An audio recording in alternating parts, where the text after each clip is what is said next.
mga Kalodi, and we're back again for another episode of It's Up to You.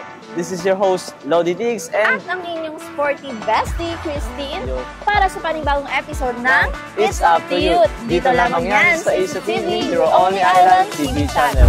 Para sa episode na ito, inyong matutunghayan ang buong kaganapan ng Linggo ng Kabataan 2024. Yes! So, Lodi Diggs, ang daming kaganapan during the Linggo ng Kabataan celebration ng Isabela City, di ba? Isang buwan yun, di ba? Isang buwan different activities na nilaukan ng iba't ibang organisasyon at mga leader. As well as, siyempre, di ba, ang mga SK. Oo, pero alam mo, Linggo ng Kabataan, Linggo, pero sa atin, 1 month talaga diba? Yung celebration. 1 month which is, what makes beautiful here in Isabela City. Ang daming kaganapan, Lodi Diggs. And I'm sure that the youth of Isabela City have enjoyed siyempre, the celebration. Ang daming hinandang programa ang ating local youth development office. Of course, siyempre sa pangungunan ni Ms. Lavinia Harehon. Of course, this won't be possible without the support of our city mayor, City Jalia Turabim Hataman. Ayun, so pero hindi na natin ito patatagalin pa dahil excited na ako. Ikaw ba, Lodi Diggs? Siyempre, excited na akong makita kung ano ba yung mga naganap during the Linggo ng Kabataan. Yes, so ready na ba? Ready na, Lodi Diggs? Ready na rin sila eh. Okay, let's watch the highlights of Linggo ng Kabataan 2024 in 3, 2, 1. Inilunsad ng pamahalaang lungsod ng Isabela sa pangunguna ni Punong Lungsod City Jalia Turabin Hataman at sa pangunguna ni Lido Lavinia Harehon ang taunang Linggo ng Kabataan na may temang From Cliques to Progress, Youth Digital Pathways for Sustainable Development. Sinimulan ang pagdiriwang sa pamamagitan ng isang parada at iba't ibang pagtatanghal mula sa mga kabataan ng lungsod. Nagbigay ng inspirasyonal na mensahe si SK National President CJ Dalipe, hinihikayat ang kabataan na gamitin ang teknolohiya para sa kabutihan. Gandang gabi sa inyong lahat. Buenas noches, assalamualaikum, Happy Isabela! Una sa lahat, nais ko pong pasalamatan ng ating mga kababayan dito sa Isabela, Basilan sa inyong mainit na pagtanggap sa akin at sa buong sangguniang kabataan mula sa Zamboanga City. Napakahalaga ng okasyon na ito sapagkat binibigyan natin ng pansin at importansya ang Linggo ng Kabataan. Isang panahon upang ipagdiwang ang mga kabataan ang pag-asa ng bayan sa kanilang kakayahan at ang angking galing at talino. Ang Linggo ng Kabataan ay hindi lamang isang selebrasyon, kundi isang pagpapaalala sa ating lahat na ang kabataan ay may mahalagang papel sa paghubog ng ating kinabukasan. Sa kabila ng ating mga pagsubok sa kinakaharap ng ating bansa, ng ating komunidad, naniniwala ako na ang kabataan ang susi sa pag-angat at pag-usbong. Ang Linggo ng Kabataan ay isang paalala na ang bawat kabataan ay mahalaga at ang bawat kabataan ay may kakayanan magdala ng pagbabago. Muli, ako si CJ Dalipe, ang inyong SK National President, nakikiisa sa lahat ng mga kabataan sa Isabela sa pagpalaganap ng pagbabago para sa Basilan. Maraming salamat at mabuhay ang kabataan ng Isabela, Basilan. Mabuhay ang kabataang Pilipino, gaya ng sabi ko lagi, firme siya na corazon, na jóvenes. Maraming salamat po sa inyong lahat. Kasabay sa opisyal na pagbubukas ng Linggo ng Kabataan para sa taong ito, sinabay na rin ng unang aktibidad para sa kaganapang ito, ang Battle of the Bands.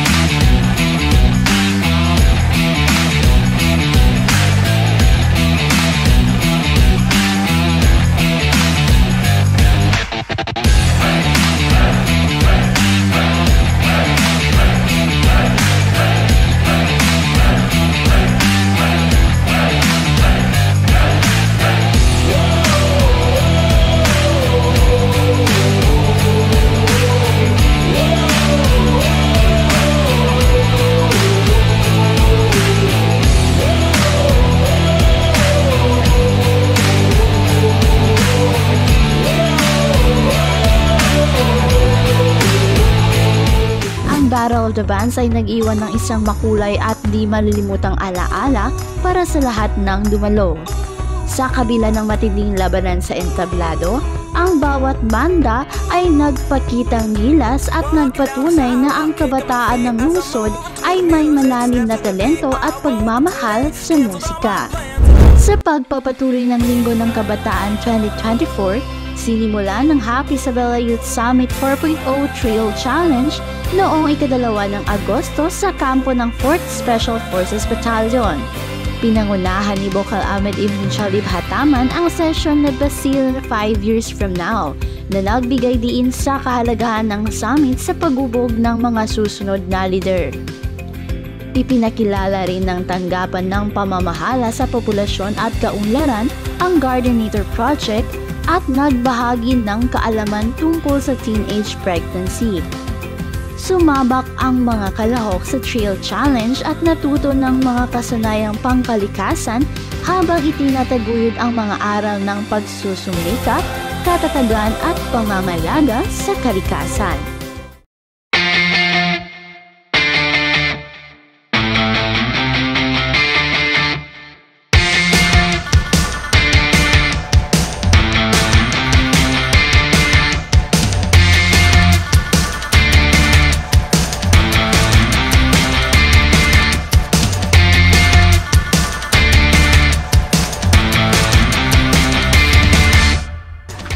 Mahirap pero kakayanin. Malayo pa pero malayo pa talaga guys. Grabe.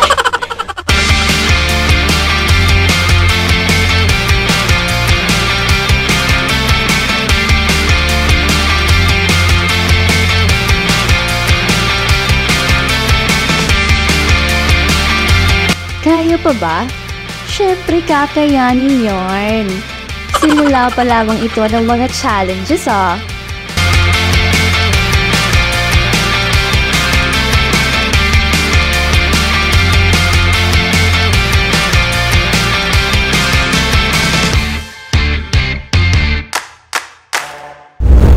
Noong ika-9 ng Agosto, bilang bahagi pa rin ng Linggo ng Kabataan 2024, opisyal nang nagsimula naman ang Mobile Legends Tournament.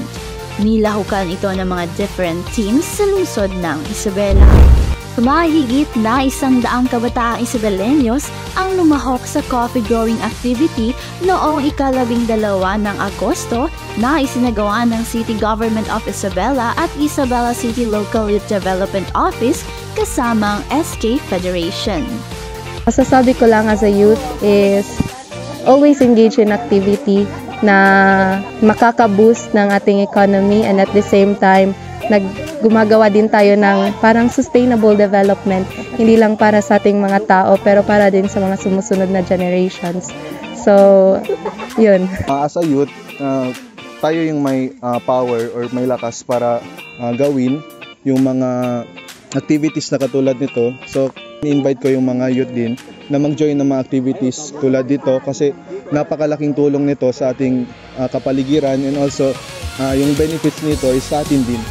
Yung purpose po talaga or yung main purpose na bakit kailangan natin i-involve yung ating kabataan upang matutunan din nila yung coffee culture, yung coffee farming. Aside from that, ma-expose din natin sila sa mga lalong-lalo na sa aktibidad ng agrikultura po.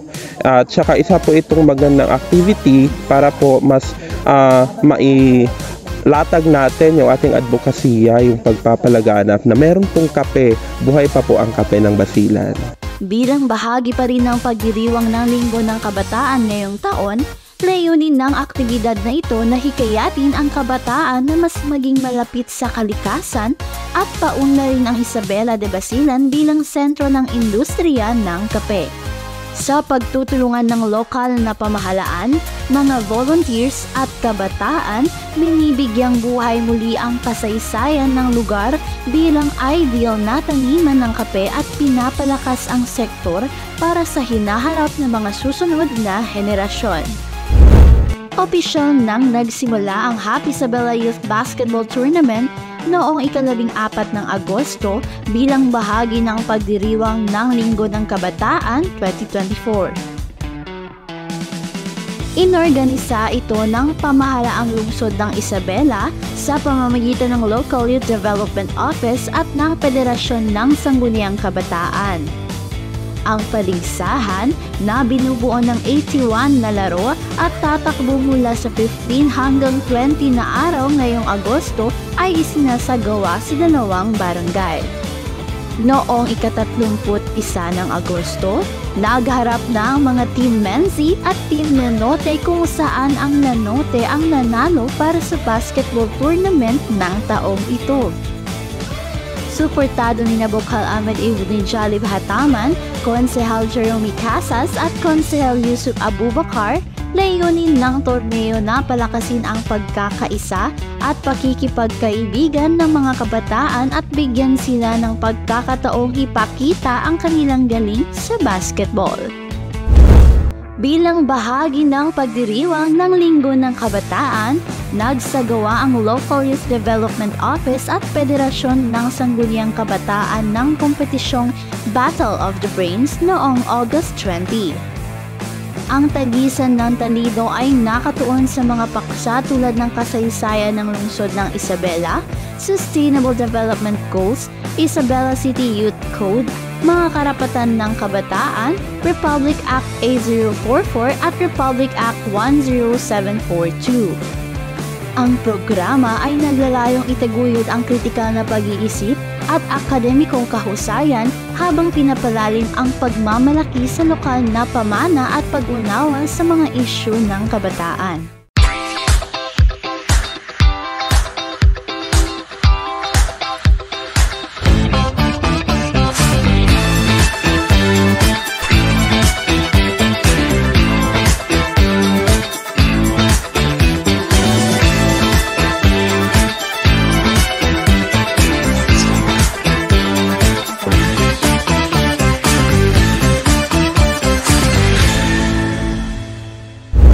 Dumalo si Punong Lungsod City Jariet Rubin Hataman bilang tagapagsalitang panauhin sa Happy Isabela SKLYDC Motivational Camp noong August 22 sa ilalim ng tanggapan ng lokal na kalinangang pangkabataan o ang Local Youth Development Office.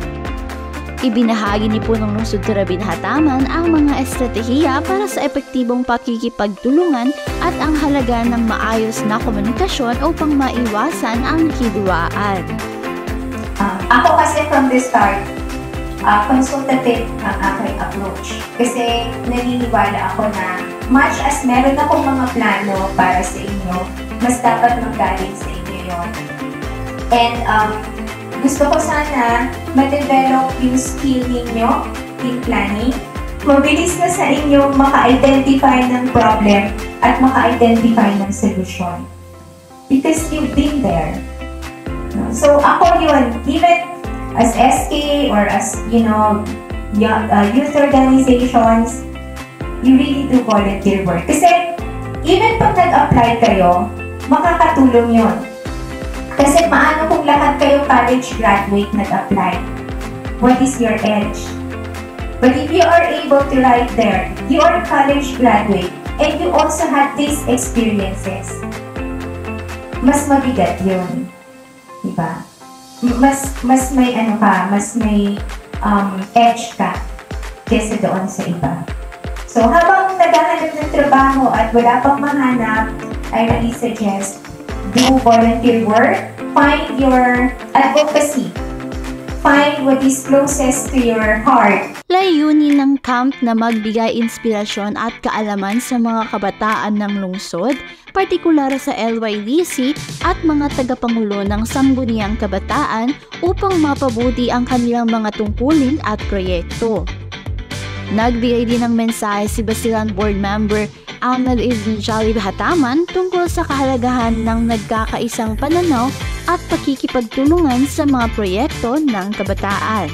Nakita niyo today ang ating start ng motivational camp natin. Not only for our SKs, our beloved SKs, kasama na rin ang ating Local Youth Development Council. Okay? So, ano naman yung focus natin today? Diba? Sa totoo lang, mahalaga talaga yung programa na ito kung napansin natin. We are here today to learn. We are here today to be motivated. is a time for growing and is a time for learning. Kaya yung venue na ito is better kasi maliit. Kaya wala tayong choice kundi mag-usap, makinig, at matuto galing sa isa't isa. So yan yung focus natin today. Tama? Noong ika-24 ng Agosto naman, isinagawa ng Local Youth Development Office sa pangunguna ni Idol Lavinia Harejone ang Happy Isabela Abraza 2.0. Bilang tugon sa panawagan ni Punong Lungsod City Jallia Turbin Hataman na isulong ang kapakanan ng mga kabataang Isabelenyo, may temang Embracing Youthful Minds Through Sex Education ang aktibidad. Nagkaroon ng komprehensibong talakayan ukol sa SOGSC at HIV na pinangunahan ni Hercy Pablo at Alan Tahangin mula sa Mujer LGBT Organization. Tagumpay naman isinagawa ang orientasyon ng Mindanao Young Leaders Program o ang MIN-YLP sa mga kabataang Isabelenyo noong August 28 sa pakikipagtulungan ng pamahalaang lungsod ng Isabela at Local Youth Development Office na pinangunahan ni Idol Lavinia Harejone. Ang MIN-YLP ay naglalayong palakasin ang kapasidad ng mga kabataang lider mula sa mga civil society groups sa Mindanao. Taon-taon, 10 kalahok ang pinipili upang mapaunlad ang kanilang kaalaman, kasanayan at tiwala sa sarili bilang mga lider para sa nagpapanatili at mapayapang pag-unlad ng kanilang komunidad. Mahigit na 30 kabataang Isabelenyo ang dumalo sa nasabing kaganapan na naglalayong magkaroon ng mga kinatawan mula sa lungsod ng Isabela o lalawigan ng Basilan sa MIN-YLP. Bilang bahagi pa rin ng pagdiriwang ng Linggo ng Kabataan ngayong taon, nagpamalas ng galing ang Team Isa at Team Bella sa isang nakakapanabik na basketball exhibition noong ika-30 ng Agosto sa Isabela City Cultural and Civic Center. Ang laban ay nilahukan ng 45 SK Chairperson kasama si Basilan Board Member Ahmed Ibn Jolly Hataman ng unang distrito ng Basilan. Nagtipon-tipon ang masiglang mga manonood upang ipagdiwang ang talento at pagkakaisa ng mga batang leader sa Isabela. Matagumpay na naisagawa ng pamahalaang lungsod ng Isabela sa pamamagitan ng Local Youth Development Office ng isang basic photography skills workshop at photography contest noong ika-4 ng Setyembre sa Isabela City Youth Development Center. Tampok si Engineer Raymond Lintag, isang profesional na litratista at station manager ng DXNO 97.5 Radyo Komunidad bilang resource speaker. Ibinahagi niya ang mga batayang kaalaman sa photography gamit ang mobile phones. Pagkatapos ng lecture, nag-photo walk ang mga kalahok sa JW Strong Boulevard at kumuha ng mga larawan na nagpapakita ng temang ng kabataan. Ang mga litratong ito ay magiging opisyal na lahok sa patimpalak at huhusgahan ng mga profesional ng litratista ng lungsod. Ang 10 Outstanding Young Isabelenyo Awards ay isang prestihiyosong parangal na ginanap sa lungsod ng Isabela, layuning kilalanin ang mga kabataang Isabelenyo na nagpakita ng natatanging husay sa kani-kanilang larangan. Ang seremonya ay dinaluhan ng iba't ibang kabataang leader ng komunidad. Ang mga nagwagi ay pinili mula sa iba't ibang kategorya. Ang mga awardees ay nagpakita ng dedikasyon at sipag na nagsisilbing inspirasyon sa iba pang kabataan sa lungsod.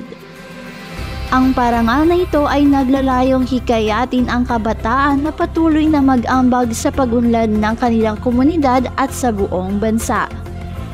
Sa pagtatapos ng Linggo ng Kabataan 2024 sa lungsod ng Isabela, ipinamalas ng mga kabataang Isabelenyo ang kanilang sigasig sa iba't ibang aktibidad mula sa makulay na parada, Happy Isabela Youth Summit 4.0 at coffee growing activity hanggang sa Happy Isabela SK LYDC Motivational Camp, Happy Isabela Abraza 2.0 at Mindanao Young Leaders Program Orientation. Ang patuloy na suporta ni Punong Lungsod City Jallia Turbin Hataman para sa mga programa tuwing Linggo ng Kabataan ay nagpatibay sa kanilang pag-unlad at pagtutulungan. Ang kaganapang ito ay nagbigay din sa pagbuo ng mas matatag at masiglang komunidad para sa hinaharap ng Isabela. And that was it, all guys! Isa na namang makabulang episode ang naganap para sa araw na ito.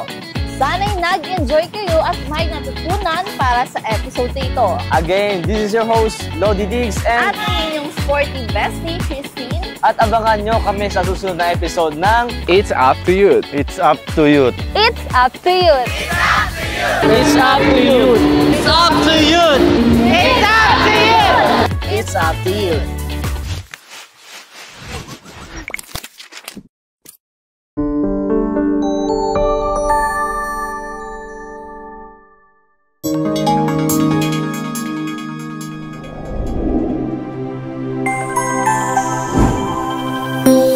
Isa TV Production.